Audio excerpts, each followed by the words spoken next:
Hello and welcome to The Big Picture. For nearly 2 decades now, there has been a clamor from foreign countries for India to allow their legal practitioners to practice here. However, stiff resistance put up by the Indian lawyer community, by and large, has put a brakes on it. Attempts to bring about amendments to the Advocates Act in 2000 and even later have been stymied.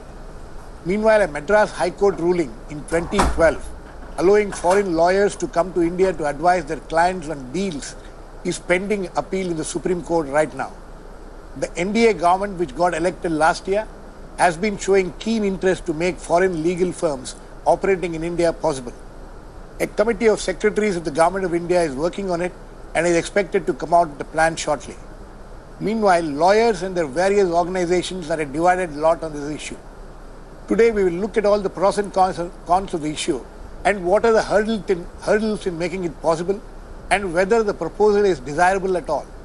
To discuss this, I have an eminent panel of guests: Professor C. Rajkumar, Vice Chancellor, OB Jindal Global University, and Jan Krishnan, Professor of Law and Charles L. Whistler Faculty Fellow and Director, Center on Global Legal Profession, Indiana University, USA. Welcome to all of you. Dr. Rajkumar, would you agree with that? And when he says that same rules and have to apply for them as it is applied for the... Well, I actually absolutely agree with Mr. Sorabji about it. But the more important point, which is what the foreign law firms are really seeking, is not so much about practicing in Indian courts. The main, sort of demand of the international law firms in particular is to be able to practice foreign and international law in India. In some ways, they are actually not interested to practice Indian law, as in giving legal advice on Indian law matters, or for that matter appearing before Indian courts. The subject matter for discussion, or rather the bone of contention, is whether we should allow the international law firms to function in India so that they can actually work on international issues, international law, foreign law, including international commercial arbitration. And this has happened because globalization has provided an opportunity for multinational corporations as well as Indian corporations working in different parts of the world. That is why it is important for us to move towards opening up of legal services so that foreign law firms can work it. And of course, they should be regulated by all the rules and regulations which are available under the Bar Council of India, because Bar Council of India happens to be the sole regulator for both legal education and legal profession in India. Okay, Jan Krishnan, you sitting as an Indian sitting, in US, how important is this for foreign legal firms for India to open up? Well, yeah, first let me just say thank you for having me here today. And I think this is a very important topic. The center that I run at Indiana University has actually been looking at this issue for some time. I am in full agreement with all of my colleagues on the panel here. And the reason I am is because of one other aspect that hasn't been mentioned, and that is in the research that we've been doing, especially looking at the next generation of lawyers in this country, the law students.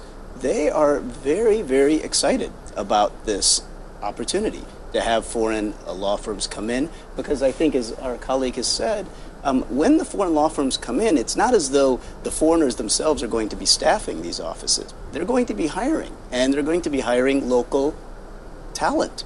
And for all of the reasons that our colleagues have said, and in our work, we know that Indian lawyers can compete at the very highest level. And so I think having a competitive playing field is... But my question is this. Yeah. Why are the foreign legal firms so keen to enter into Indian market? I think the fact of the matter is that they realize this is an incredible opportunity for them. I mean, let's not try to make any excuses. This is a great market with great business potential, and I think that they see this as a terrific economic opportunity. They have clients who are interested in investing in India, and those clients want to have their lawyers who they're comfortable with representing them.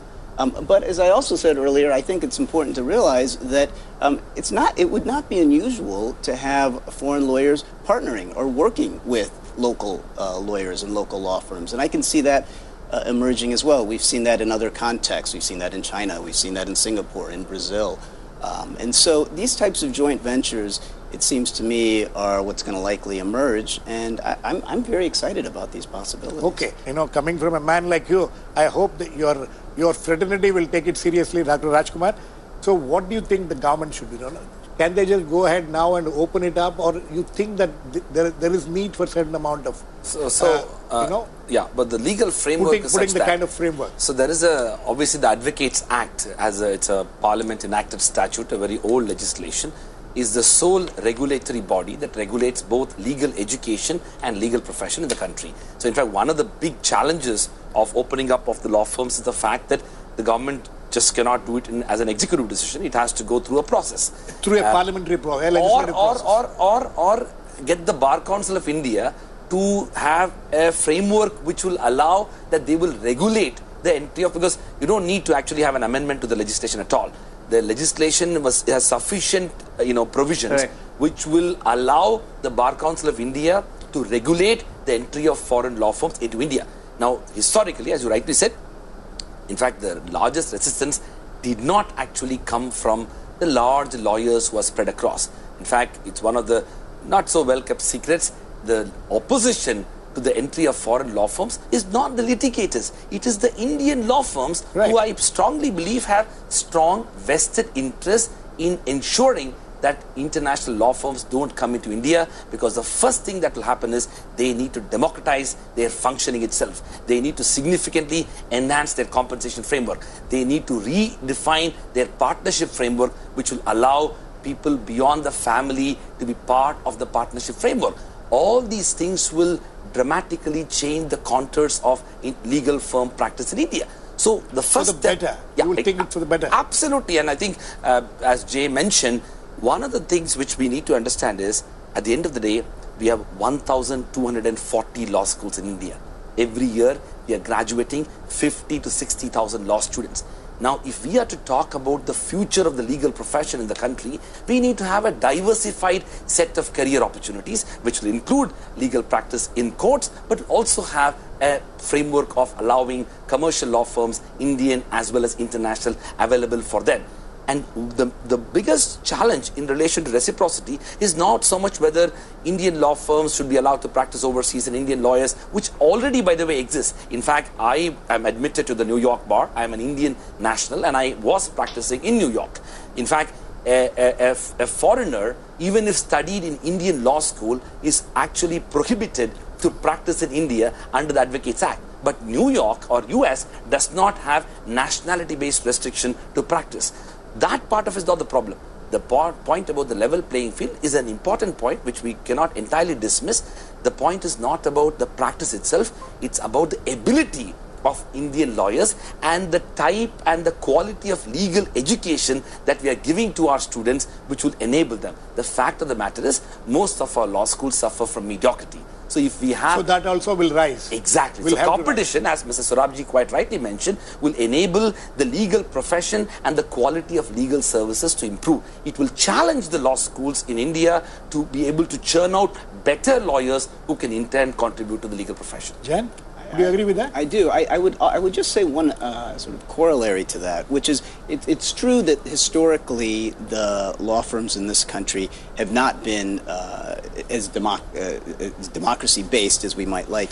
But there is a new trend that has been emerging, something that we might refer to as peel-off law firms. You have lawyers who are peeling off of the traditional law firms, forming their own law firms, trying to use a system of meritocracy. My sense is that will only be enhanced with more competition in the marketplace. Okay. Thanks to all my guests. Please keep watching. We'll come back with another issue, the big picture, same time tomorrow. Thank you.